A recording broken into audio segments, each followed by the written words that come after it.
Today's golf lesson's so simple, yet so many people trip up on this basic idea of a flat swing to a steep swing.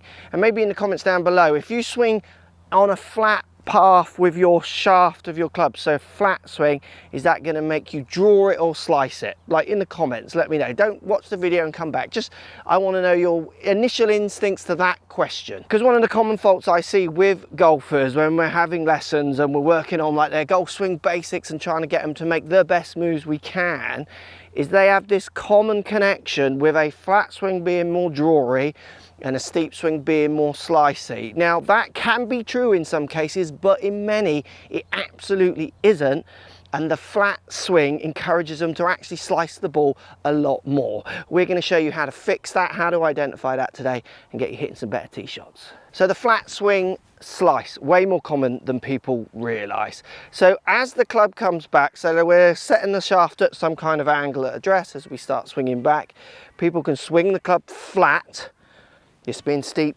this being flat, and they can still slice the ball a lot. So I can swing flat, I can swing flat, but this club, when it unwinds out and then to come back to the ball, you can see it's just going to come way across it. I mean, I'm going to hit one, and because of this gap, I don't think I can actually get through doing my version of a flat swing. Oh, it is slicing. It's a low heel slice at the left. It literally went under those trees. Yes, please. So to fix this problem, we've got to understand what's causing it, and what's causing it for lots of golfers is actually the bend. So it's called side bend. So if we side bend as we rotate, so what people think of staying in posture, those ideas, how this affects often the angle of the shaft. So real common pattern, we see it at the JD Golf Academy all day long on their gear system. This is from measured real students. This isn't just a quick tip on YouTube. This is from real students making real swings in the field that we see day in, day out. And what we see from the amateur to the pro is we see, I know it's a graph form, but just watch how the lines separate. When we see the big separations, that's the players moving very differently.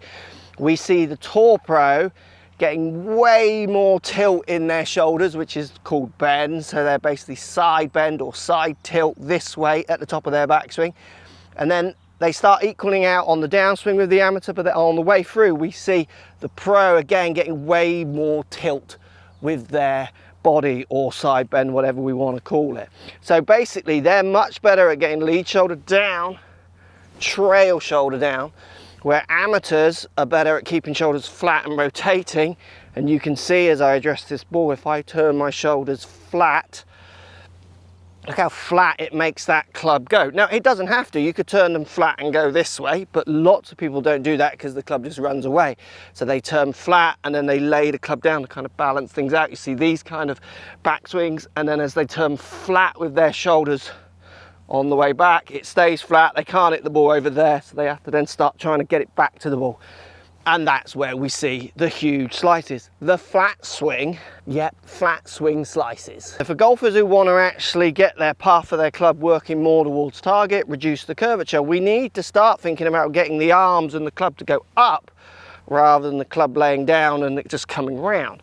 So easy way of doing that, let's give you some drills to think. Just hold the club with your lead hand, but I want you to hold it literally on the shaft. So we're just basically just off the grip, holding the shaft at the bottom. Now, just with your lead hand on the club, what you're going to do is turn back where you feel like your lead shoulder goes down. So you're going to feel like this goes up, this goes down, and at the same time you're going to try and get the butt end of the club pointing somewhere between the ball and your feet, like somewhere halfway between. So if I was to turn my shoulders quite flat, I can see the butt end of the club wants to go out there, so I'm going to feel like the club starts working up as my shoulders start working down. And remember, at the top of the backswing for lots of pros to amateur swings, we see them far more tilted over this way rather than this way. So we need that happening from the beginning for lots of you. By getting this club up in the air a bit more on your backswing, it's going to give you the room to lower your arms to get it more on the slot, on plane, from the inside, whatever of those words makes sense to you, rather than if we come around with this flat shoulder turn. Well, if I try and steepen my shoulder turn now, that stands it up. If I just rotate my shoulder turn, you can see it throws it out as well. You've lost. You can't win from there. The game is over.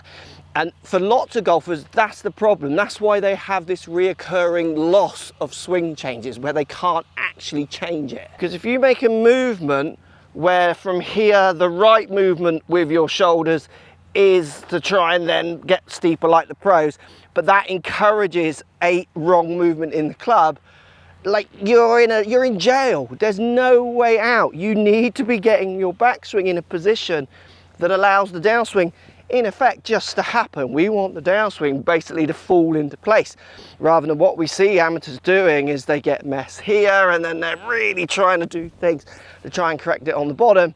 That's where we see the mega crashes.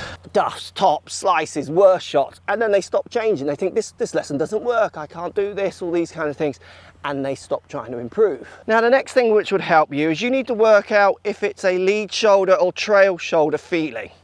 So for me, I feel it very much in my lead shoulder, but I'm left-handed. I feel like the left arm, left side for me is really kind of controlling a lot of the swing. If I'm thinking about my wrist angles, I would often think of my lead, my left. But for some golfers, you're much more aware of your right side and your right hand and what that's doing.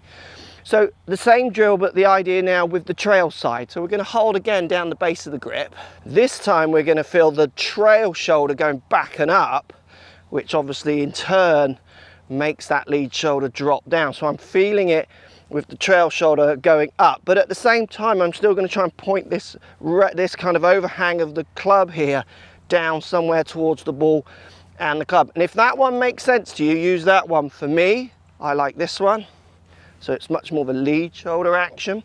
But if you feel better by doing it with the trail, that's great. Obviously if you do it with the trail and you start pulling it back just this way, this going up, you're going to get flat.